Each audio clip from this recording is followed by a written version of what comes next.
ಎಲ್ಲರಿಗೂ ನಮಸ್ಕಾರ.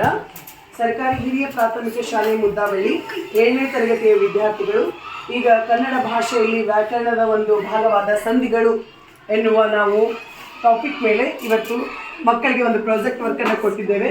ಅದರಲ್ಲಿ ಸಂಧಿ ಅಂದರೆ ಏನು, ಅದರ ವಿಧಗಳು ಯಾವ್ಯಾವು, ಹೇಗೆ ಅನ್ನೋದನ್ನು ಮಕ್ಕಳು ನಿಮ್ಮ ಮುಂದೆ ಹೇಳ್ತಾರೆ.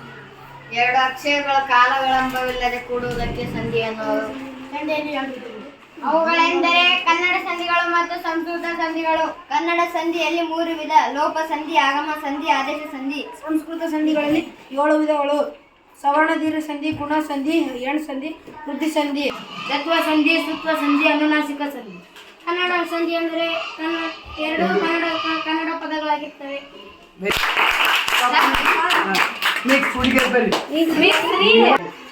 ಸಂಧಿ ಕಾರ್ಯ ನಡೆದಾಗ 2 ಪದಗಳು ಸಂಸ್ಕೃತವಾಗಿದ್ದರೆ ಅದನ್ನು ಸಂಸ್ಕೃತ ಸಂಧಿ ಎನ್ನುವರು. ಒಂದು ಕನ್ನಡ ಪದ ಮತ್ತೊಂದು ಸಂಸ್ಕೃತ ಪದವಿದ್ದರೆ ಅದನ್ನು ಸಹ ಸಂಸ್ಕೃತ ಸಂಧಿ ಎನ್ನುವರು. ಸವರ್ಣ ದೀರ್ಘ ಸಂಧಿ ಎಂದರೆ ಸ್ವರದ ಮುಂದೆ ಸ್ವರವು ಬಂದು ಅದೇ ದೀರ್ಘವಾದರೆ ಅದನ್ನು ಸವರ್ಣ ದೀರ್ಘ ಸಂಧಿ ಎನ್ನುವರು. ಸವರ್ಣ ದೀರ್ಘ ಸಂಧಿಗೆ ಉದಾಹರಣೆ: ದೇವ ಪ್ಲಸ್ ಆಲಯ, ದೇವಾಲಯ. ಪಣಿ ಪ್ಲಸ್ ಇಂದ್ರ, ಪಣೀಂದ್ರ. ಗುರು ಪ್ಲಸ್ ಉಪದೇಶ, ಗುರುಪದೇಶ. ಗುಣ ಸಂಧಿ ಎಂದರೆ ಸಂಧಿ ಕಾರ್ಯ ನಡೆಯುವಾಗ ಏಕಾರ, ಓಕಾರ ಮತ್ತು ಅರ್ಕಾರವು ಆದೇಶವಾಗಿ ಬಂದರೆ ಅದು ಗುಣಸಂಧಿ ಆಗುತ್ತದೆ. ಗುಣ ಸಂಧಿ ಉದಾಹರಣೆಗಳು: ಸೂರ ಪ್ಲಸ್ ಇಂದ್ರ, ಸೂರೇಂದ್ರ. ನಿಜ ಪ್ಲಸ್ ಈಶ, ನಿಜೇಶ. ಗಣ ಪ್ಲಸ್ ಈಶ, ಗಣೇಶ. ವೀರ ಪ್ಲಸ್ ಈಶ, ವೀರೇಶ.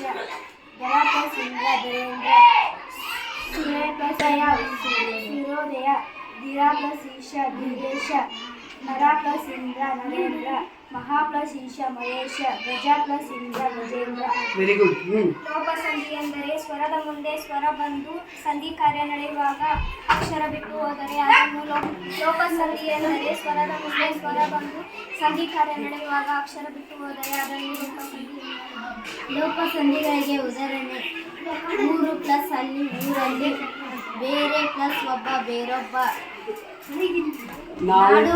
ನಾವು ಪ್ಲಸ್ ಎಲ್ಲ, ನಾವೆಲ್ಲ.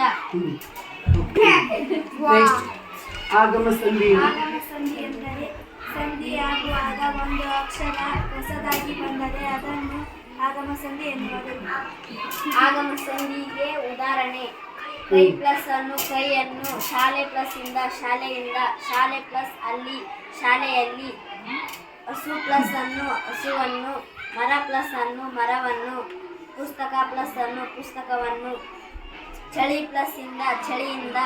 ಕೈ ಪ್ಲಸ್ ಅಲ್ಲಿ, ಕೈಯಲ್ಲಿ.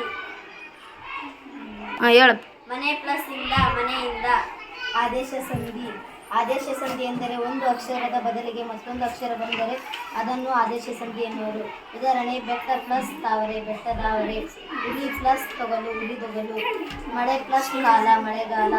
ತಲೆ ಪ್ಲಸ್ ಕೂದಲು, ತಲೆ ಅನ್ಬಾರ್ದು, ತಲೆ ಅನ್ಬೇಕು. ಈಗಾಗಲೇ ನಾವು ಸಂಧಿ ಅಂದ್ರೆ ಏನು, ಸಂಧಿಯಲ್ಲಿ ಎಷ್ಟು ವಿಧಗಳು, ಅದರ ಭಾಗಗಳು ಮತ್ತು ಆಗಮ ಸಂಧಿ, ಆದೇಶ ಸಂಧಿ, ಇದಕ್ಕೆ ಉದಾಹರಣೆಯನ್ನು ನೋಡಿದ್ವಿ ನಾವು ಕನ್ನಡ ಸಂಧಿಗಳಿಗೆ. ಸಂಸ್ಕೃತ ಸಂಧಿಯಲ್ಲಿ ಕೂಡ ಸವರ್ಣ ದೀರ್ಘ ಸಂಧಿ ಮತ್ತು ಗುಣ ಸಂಧಿಗೆ ಉದಾಹರಣೆಗಳನ್ನು ಕೊಟ್ಟಿದ್ದಾರೆ. ಈಗ ನೆಕ್ಸ್ಟ್ ನಾವು ವೃದ್ಧಿ ಸಂಧಿ, ಅನುನಾಸಿಕ ಸಂಧಿ, ಜಸ್ಟ್, ರಾಷ್ಟ್ರತ್ವ ಸಂಧಿ ಇವುಗಳನ್ನು ಮುಂದಿನ ಭಾಗದಲ್ಲಿ ನೋಡೋಣ.